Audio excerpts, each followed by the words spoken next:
عمر بڑھتی چلی جاتی ہے اور بچپنا لوٹنا شروع ہو جاتا ہے.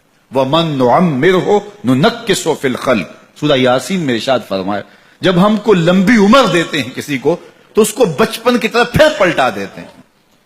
دانت گر گئے، سخت اور ٹھوس غذا بچوں کی طرح اب پھر وہ نہیں لے سکتا، زبان میں لکنت پیدا ہو گئی، یاداشت کھونے لگی اور ہاتھوں پہ راشہ طاری ہو گیا، اب کوئی لقمہ اٹھا کے منہ میں ڈالے گا. وہ ساری بچپنے کی چیزیں لوٹنے لگی. اسی طرح سکل سماعت کا مسئلہ بھی آ گیا اور پھر چلنے پھرنے سے بھی قاصر ہے.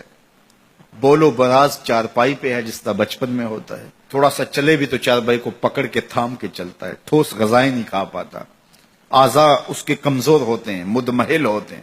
وہی حالت دوبارہ بوڑھے بزرگ کی ہو گئی، بوڑھی ماں کی ہو گئی، بوڑھے باپ کی ہو گئی.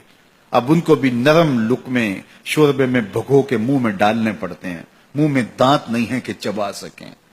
اللہ اکبر، بار بار ایک چیز کا مطالبہ کرتے ہیں، طبیعت میں چڑچڑا پن پیدا ہو جاتا ہے، بچپنے والی ضد پلٹ آتی اور بولو براز بھی چارپائی پہ.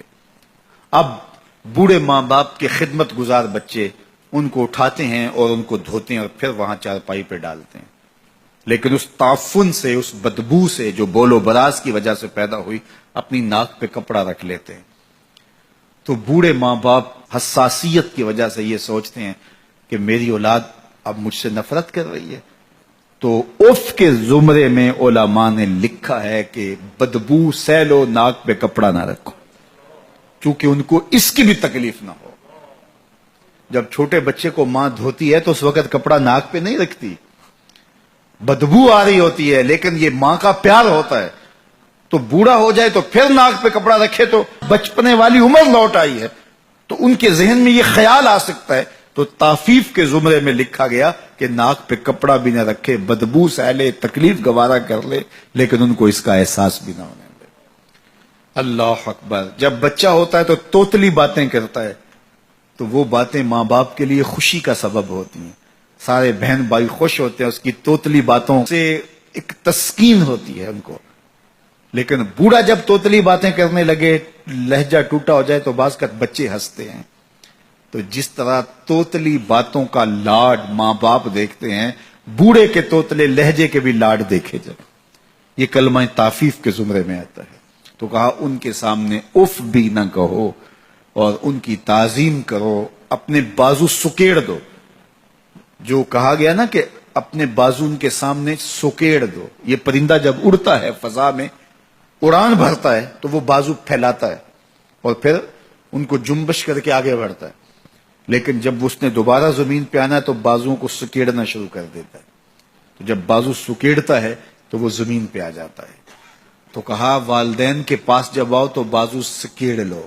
مطلب کیا؟ تم مفتی شہر ہو، تم علامت الدہر ہو، تم ڈی سی ہو، تم ایس ایس پی ہو، تم منسٹر ہو، تم بہت کامیاب بڑے بزنس مین ہو، تم ڈاکٹر ہو، تم انجینئر ہو. زمانہ تمہاری باتیں سننے کے لیے ترستا ہے. دنیا کی دانش گاہوں میں تمہاری گفتگو موتیوں کی طرح لوگ جھولیوں میں ڈالتے ہیں.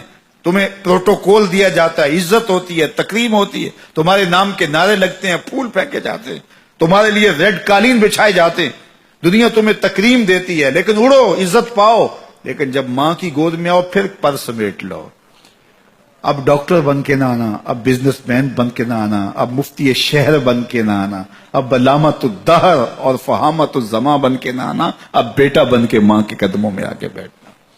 تو یہاں آؤ تو بازو سکیڑ کے آؤ اور باہر جاؤ تو بازو پھیلا لو. تو کہا ان کے سامنے اپنی بڑائی ظاہر نہ کرنا، بلکہ ان کے سامنے طفل مکتب بن جانا، طفل شیرخوار بن جانا، چھوٹے سے بچے بن جانا، ان کے لاڈ دیکھنا، ان کی چھوٹی چھوٹی باتوں پر جو ہے وہ باتیں کرنا.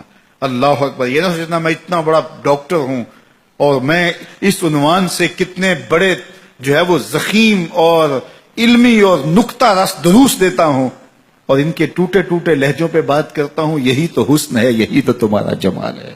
اس سے تمہارے والدین کو خوشی ہوتی ہے.